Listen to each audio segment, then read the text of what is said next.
आज हम बात करेंगे फायर सेफ्टी इंजीनियरिंग कोर्स के बारे में। यदि आप fire and safety engineering course के बारे में सोच रहे हैं तो ये कोर्स आपके लिए बेहतर हो सकता है, लेकिन इस कोर्स को करने से पहले कुछ बातों को ज़रूर ध्यान में रखिए, कुछ बातों को समझने की कोशिश करिए। Fire and safety engineering course अपने आप में एक बेहतर कोर्स है, लेकिन कुछ बातें हैं किनको ये कोर्स करना चाहिए। अगर आप 10th के बाद करने की कोशिश कर रहे हैं तो फायर सेफ्टी इंजीनियरिंग का कोर्स आपके लिए कोई फ़ायदेमंद साबित नहीं होगा। आपको कम से कम 10+2 मिनिमम जो आपकी रिक्वायरमेंट है 10+2 हो, या अगर ग्रेजुएशन है तो और भी बेहतर होता है। तो फायर सेफ्टी इंजीनियरिंग में या हेल्थ सेफ्टी इंजीनियरिंग में जब भी कोर्स करने की आप बात करें, सोचें तो कोशिश करें कि आप ग्रेजुएट हो।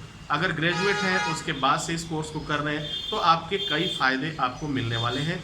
पहला फ़ायदा तो ये मिलेगा कि जब भी आप जिस कंपनी में जाएंगे तो आपको एक वेटेज मिलेगा। आपका जो होगा वेटेज होगा, ग्रेजुएशन करने के बाद आपने इंजीनियरिंग किया, यानी आपसे एक सिंसियर पर्सन होंगे, आप एक जिम्मेदार व्यक्ति माने जाएंगे, आप ग्रेजुएट माने जाएंगे, तो आपके लिए ये बेनिफिट होगा। दूसरी बात कि ग्रेजुएशन करने के बाद अगर इस इंजीनियरिंग कोर्स को करते हैं तो कंपनी भी आपको काफ़ी सलीके से अच्छे सैलरी पे ऑफ़र करती है, जॉब ऑफ़र करती है। बहुत से ऐसे समय में देखा गया है कि फायर सेफ्टी इंजीनियरिंग करने में 10+2 की अगर बात आती है तो कर तो सकते हैं कोर्स, कोई बात नहीं, प्राइवेट से भी आप कर सकते हैं। तो वहाँ पे एक दिक्कत आता है कि वहाँ पे जब 10+2 की बात होती है तो कंपनियाँ जो है केवल डिप्लोमेट को ही ऑफ़र करती हैं, क्योंकि उन्हें सैलरी कम देनी पड़ती है। फायर सेफ्टी इंजीनियरिंग की बात करें तो वहाँ सैलरी उनके अकॉर्डिंग थोड़ी सी बढ़ जाती है। तो फायर सेफ्टी इंजीनियरिंग कोर्स करने के लिए इन कुछ बातों को ध्यान देना ज़रूरी है।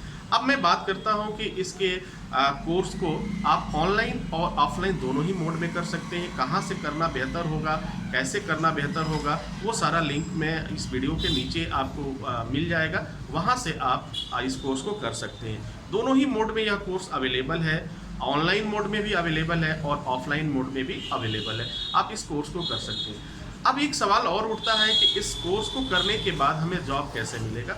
तो जॉब कैसे मिलेगा, देखिए कंपनी डायरेक्टली वो हायर करती है, इंटरव्यू जॉब के लिए ऑफ़र करती है, आप वहाँ पे इंटरव्यू दे करके जॉब ले सकते हैं। दूसरी बात, वहाँ पे मैं नीचे एक और लिंक आपको दूंगा जहाँ पे जॉब की पूरी डिटेल मिलेगी, आपको कहाँ अप्लाई करना है, कैसे अप्लाई करना है, वो सारे डिटेल्स भी मिल जाएंगे। बहरहाल हम तो बात कर रहे हैं अभी कोर्स के बारे में, अभी जॉब के बारे में बात नहीं कर रहे हैं। लेकिन अगर वो लोग, कुछ लोग हैं जिनको जॉब की भी तलाश है, तो वहाँ जा करके इसका एडवांटेज ले सकते हैं, इसका लाभ ले सकते हैं। फायर सेफ्टी इंजीनियरिंग कोर्स को अगर कब करें, अगर आपका बजट अलाउ कर रहा है तो आप फायर सेफ्टी इंजीनियरिंग कोर्स कर सकते हैं, डायरेक्टली कर सकते हैं ग्रेजुएशन के बाद। लेकिन अगर आपका बजट अलाउ नहीं कर रहा है, आपके पास फाइनेंशियल प्रॉब्लम है, तो मैं आपको सजेस्ट करूंगा कि आप डिप्लोमा कोर्स करने के बाद से अपने करियर को शुरुआत करिए, आपको काफ़ी फ़ायदेमंद होगा। उम्मीद है कि आपको ये वीडियो काफ़ी फ़ायदेमंद होगा और आप इससे लाभ उठा पाएंगे। आगे एक समस्या और आती है कि अगर हम कहीं जॉब के लिए जाते हैं तो सबसे ज़्यादा, अगर मैं बात करूं, सबसे ज़्यादा डिमांड किसकी होती है, तो अक्सर सबसे ज़्यादा जो कंपनी निकालती है वह डिप्लोमा किए हुए व्यक्तियों को प्रायोरिटी देती है। कारण दो है, इंजीनियर को सैलरी ज़्यादा देना पड़ेगा, फायर सेफ्टी इंजीनियर है, हेल्थ सेफ्टी इंजीनियर है, उसके अकॉर्डिंग जो व्यक्ति डिप्लोमा किया हुआ है उसे जॉब मिलने में बहुत आसानी हो जाती है।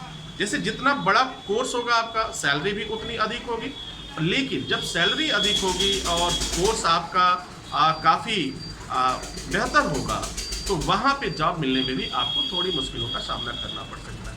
लेकिन अगर बहुत हाई में ना जाए, बहुत लो में भी ना जाए, अगर बीच का रास्ता लेकर चले, तो अगर डिप्लोमा कोर्स लेकर हम चलते हैं तो बहुत बेहतर होगा और जॉब भी मिल जाएगा।